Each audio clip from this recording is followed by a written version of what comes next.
चलिए अब बात करते हैं बिहार की, जहां पर चुनाव से पहले अलग अलग घटकों में बन रहे समीकरण जो हैं इस वक्त सबकी नज़र उस पर बनी हुई है। आज महागठबंधन की बैठक, जिसमें कांग्रेस और आरजेडी के अलावा लेफ्ट सहित जो उनके घटक दल हैं सभी शामिल हुए। एनडीटीवी के पास जो एक्सक्लूसिव जानकारी है ज़रा वो आपको पहले बताते हैं।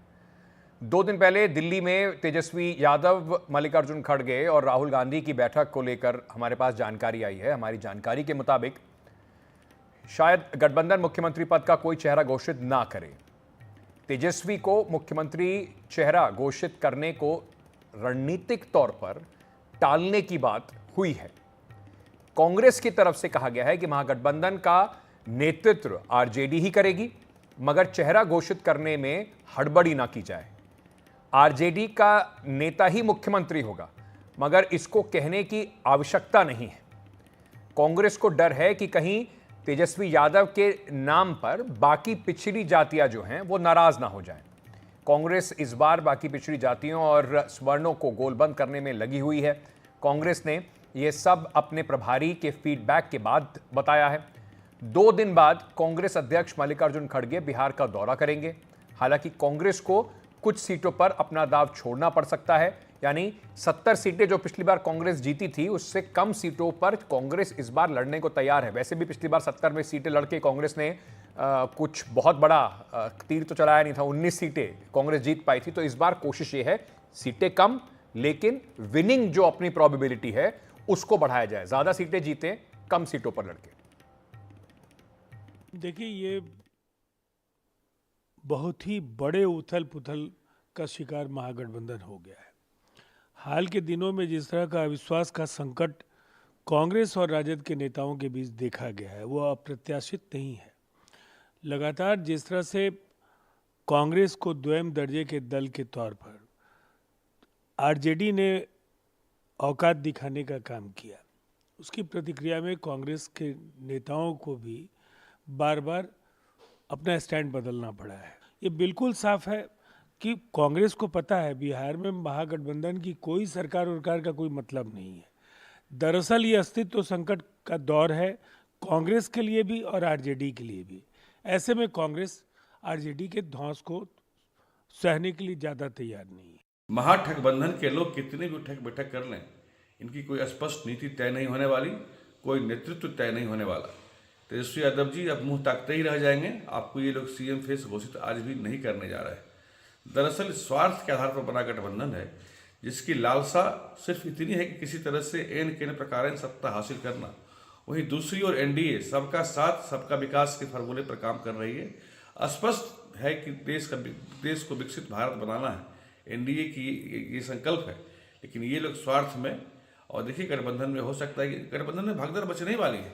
लोग हम लोगों के संपर्क में लगातार हैं। इवन कि राजद के लोग, गठबंधन के घटक दल तो छोड़िए, राजद के भी कई विधायक, कई एक नेता हम लोग के संपर्क में है, क्योंकि डूबते नाव की सवारी कोई नहीं करना चाहता। और इंडिया अलायंस महागठबंधन अब एक डूबता हुआ जहाज है। ये कमाल की बात होती है कि जब भी आप किसी दूसरे गठबंधन पे बात करते हैं तो उसमें सारी खामियां नज़र आती हैं। अपने गठबंधन में आपको सारी अच्छाइयां दिखाई पड़ती हैं। जो मथापच्ची है एनडीए में वो भी सीटों को लेकर अभी ज़बरदस्त मची हुई है। लेकिन महागठबंधन का पटना मंथन जो है उसके ऊपर ज़रा थोड़ी बात कर लेते हैं। इस मीटिंग में कौन कौन आ रहा है? आरजेडी, कांग्रेस, सीपीआई, सीपीएम, सीपीएमएल, वीआईपी और आरएलडीपी जो है, ये सारी पार्टियां इस में शामिल होने वाली हैं। सीटों के जो तालमेल है इसके ऊपर चर्चा होगी और तब तय होगा कि किस तरीके से गठबंधन को आगे बढ़ाया जाए। मनोरंजन भारती हमारे मैनेजिंग एडिटर इस वक्त हमारे साथ जुड़ रहे हैं। मनोरंजन बाबा, आप बहुत सालों से देख रहे हैं इस तरह के जो गठबंधन हैं, कभी इधर के कभी उधर के। जब दूसरी तरफ की बात होती है तो सब कुछ बुरा ही दिखाई पड़ता है। लेकिन क्या खिचड़ी पक रही है बाबा? क्योंकि बड़ा अहम चुनाव है, इस साल का आखिरी चुनाव होगा, उसके बाद लगातार एक झड़ी शुरू हो जाएगी 2026 में चुनावों की। और कम से कम 2024 के चुनाव के बाद जो एक ट्रैक रिकॉर्ड रहा है, जिन जिन राज्यों में लग रहा था कि इंडिया अलायंस जीतेगा, वहां पे हार का सामना करने के बाद बिहार और भी महत्वपूर्ण हो जाता है। यही वजह है कि इस बार जो है महागठबंधन में राहुल गांधी जो हो चाहे तेजस्वी हो, फूक फूक कर कदम रख रहे हैं। ये जो बैठक दिल्ली में हुई थी वो काफ़ी महत्वपूर्ण थी और उस बैठक में इसी बात पे चर्चा हुई कि कहा गया तेजस्वी को, देखिए आप नेता हैं महागठबंधन के, आप करीब 150 के आसपास सीटें लड़ेंगे, तो उसमें कोई दो राय नहीं है जो आप सब ज़्यादा सीटें जीतेंगे। लेकिन चेहरे के लिए आप इतना जिद ना करें, चेहरा कोई उतना महत्वपूर्ण नहीं है। जो सबसे ज़्यादा सीट जीतेगा उसका नेता ही लीड करता है गठबंधन को, और आप लीडर हैं, पहले भी आप कर चुके हैं। जैसे कि राहुल गांधी अभी एलओपी बने हुए, क्योंकि सबसे ज़्यादा संख्या सांसदों की कांग्रेस की है। तो कहा गया, ये इसके पीछे ये तर्क दिया गया है कि यदि आपके नाम की बात की जाए तो कहीं यादव नाम को लेकर के आप बिहार यूपी के राजनीति में देखते हैं, अदर बैकवर्ड कास्ट को थोड़ा सा वो थोड़ी सी आपत्ति होती है। तो उस चीज़ों को अवॉइड करने के लिए कहा गया है कि आप भले ही हमारे नेता हैं, आप ही नेता होंगे, हमें कोई आपत्ति नहीं है, लेकिन इसको चीख चीख के बोलने की ज़रूरत नहीं है। शायद ऐसा ना हो, आपको देखने को ना मिले कि कोई गांधी मैदान में बड़ी रैली हो रही है, वहाँ पे इसकी घोषणा की जा रही है, शायद ये चीज़ देखने को ना मिले। हाँ, अलग अलग जो है नेता जो है गठबंधन के, वो अपने अपने कास्ट बेस को मजबूत करने की कोशिश करेगी। कांग्रेस का कहना है कि सवर्ण भी उतना ही महत्वपूर्ण है, इसलिए आपने देखा कि कन्हैया कुमार को पदयात्रा कराया गया, पलायन रोको नौकरी दो यात्रा। कांग्रेस ने एक दलित जो है वो अध्यक्ष बनाया हुआ है, उसके जरिए दलित वोट को साधने की ज़रूरत है। मुस्लिम और यादव कम्बिनेशन तो आरजेडी के पास है ही, लेकिन उसमें जब तक वोट आप ऐड नहीं करेंगे आप जो है जीत नहीं सकते हैं। दूसरी ये भी बात हुई कि जब इस सब के अलावा जो आपने स्ट्राइक रेट की बात कही कि पिछली बार 70 सीट लड़े थे, केवल 19 जीते थे, और लेफ्ट पार्टी जो 29 लड़के करीब 16 जीत गई थी।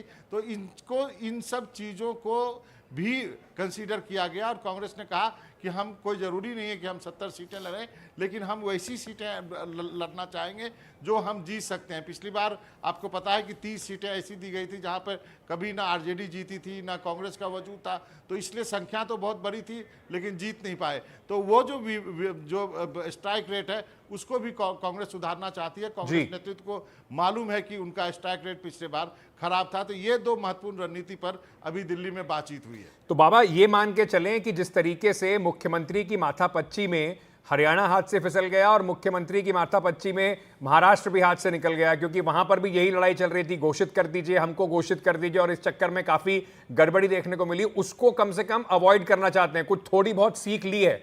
जी हाँ, जरूर सीख ली है, और इनको लगता है कि इस बार इनका चांस है, क्योंकि वो जो जेडीयू का वोट है ना, उसको ये महागठबंधन टारगेट करेगा। वैसे मतदाता जो कि बीजेपी के साथ नहीं जाते हैं, लेकिन वो नीतीश कुमार के चेहरे के साथ जाते हैं, इस बार शायद वो वापो की स्थिति में है, और ये मौका बन सकता है महागठबंधन के लिए कि उन वोटरों को टारगेट किया जाए। और उसके लिए आपको कुछ वैसे मुद्दे लाने पड़ेंगे, जैसे पिछली बार नौकरी का मुद्दा था, इस बार एक रेनबो कोalition बनाना पड़ेगा हर जातियों का, जिसमें जो है लोग शामिल हों। और उसके बाद कांग्रेस जब पिच करेगी दलित को लेकर के, अगड़ी जाति को लेकर के, और बाकी अदर कास्ट को लेकर के, और उसके साथ लेफ्ट रहेगा, उसके साथ जो सहनी को जोड़ा गया है उनका कास्ट भी काफ़ी महत्वपूर्ण है। कहने को तो ये भी कहा जा रहा है कि पशुपति पारस भी होंगे इस गठबंधन में।